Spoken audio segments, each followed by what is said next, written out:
आशुतोष वरिष्ठ पत्रकार हैं, राजनीतिक विश्लेषक हैं, खुद राजनीति में हाथ आजमा के आए हैं। आशुतोष, नीतीश कुमार जी के बारे में कोई ये नई बहस, नई चर्चा नहीं है। ये साल, 1.5 साल, 2 साल से इस चर्चा ने जोर पकड़ा है कि नीतीश कुमार अब ठीक नहीं है, उन्हें कुछ बीमारी है, उनकी हालत ठीक नहीं है, वो विदेश इलाज कराने भी गए थे।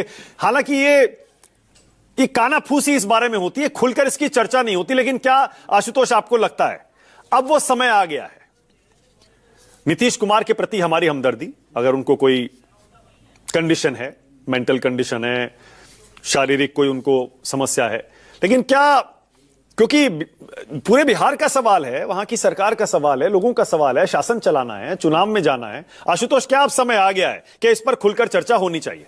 आशुतोष देखिए मानक, आपके सवाल के 2 पहलू है। पहला पहलू इस बात को लेकर है, क्या नीतीश कुमार ने जानबूझकर राष्ट्रगान का अपमान किया? देखिए, मैं नहीं मान सकता कि नीतीश कुमार जानबूझकर ऐसी कोई बात करेंगे। वो देश के बहुत बड़े नेता है और बहुत बड़े नेताओं में उनका शुमार भी है और देश में उनका बड़ा योगदान भी है। इसलिए मैं इस बात को नहीं मानता और ना मैं इसमें कोई बहुत इसके पीछे में कोई दूसरी चीजें देखता हूं कि उन्होंने जानबूझ के कोई अपमान किया होगा, और मुझे लगता भी नहीं कि उन्होंने अपमान किया है। जहां तक दूसरा प्रश्न है कि दरअसल हमारे देश के अंदर इस बात को लेकर चर्चा ही नहीं होती कि क्या किसी नेता की शारीरिक क्षमता, अक्षमता या बीमारी पर कोई चर्चा की जाए। यह चर्चा बहुत जरूरी है। जरूरी इसलिए भी है क्योंकि एक व्यक्ति जो मुख्यमंत्री के पद पे, प्रधानमंत्री के पद पे, राष्ट्रपति के पद पे, किसी बड़े वरिष्ठ पद पर है और संवैधानिक पद पर है, तो उसके एक फैसले से हजारों, लाखों, करोड़ों लोगों की जिंदगी प्रभावित होती है। अगर ऐसा कुछ होता है तो फिर इस पर खुल के चर्चा भी होनी चाहिए, लेकिन हमारे देश में चर्चा नहीं। जब आप चर्चा करेंगे तो लोग आपके ऊपर आपत्ति कर देंगे और कहेंगे देखिए आप तो बिलो द बेल्ट बातचीत कर रहे हैं। जिस तरीके की खबरें आ रही उन खबरों से ऐसा लगता है जैसे नीतीश कुमार जी की तबीयत ठीक तो नहीं है। अब वो किस स्तर पर ठीक नहीं है, क्यों ठीक नहीं है और क्या इसके पीछे कुछ कारण है, मैं उसमें नहीं जाना चाहता क्योंकि मैं ना तो वैज्ञानिक हूं ना ही मैं डॉक्टर हूं।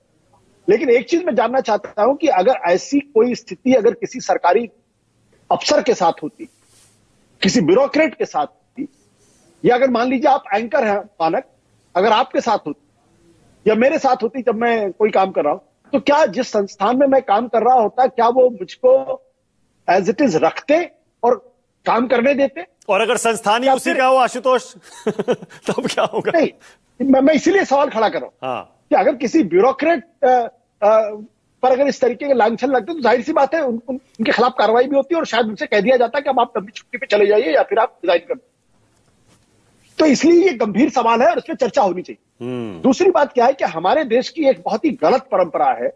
वो गलत परंपरा ये है कि यहाँ ब्यूरोक्रेट को तो 58 साल की उम्र है, वो 60 साल की उम्र में रिटायर कर दिया जाता है और ये मान लिया जाता है कि 58-60 साल की उम्र के बाद वो आदमी किसी काम नहीं रह गया, इसलिए उसकी प्रतिभा का, उसकी मेधा का इस्तेमाल समाज नहीं करता। लेकिन नेता आखिरी समय तक, चाहे वो चलने फिरने के काबिल हो या ना हो, सोचने के काबिल हो या ना हो, पैर उनका कब्र में लटका या ना लटका है, वो राजनीति में बने रहना चाहिए। तो ब्यूरोक्रेट को आप रिटायर कर दीजिए 58 साल की उम्र और 60 साल की उम्र, लेकिन राजनीति की जो है वो अंतिम समय तक रहेगा। जबकि उनके एक फैसले से देश की किस्मत, राज्य की किस्मत बदल जाती है।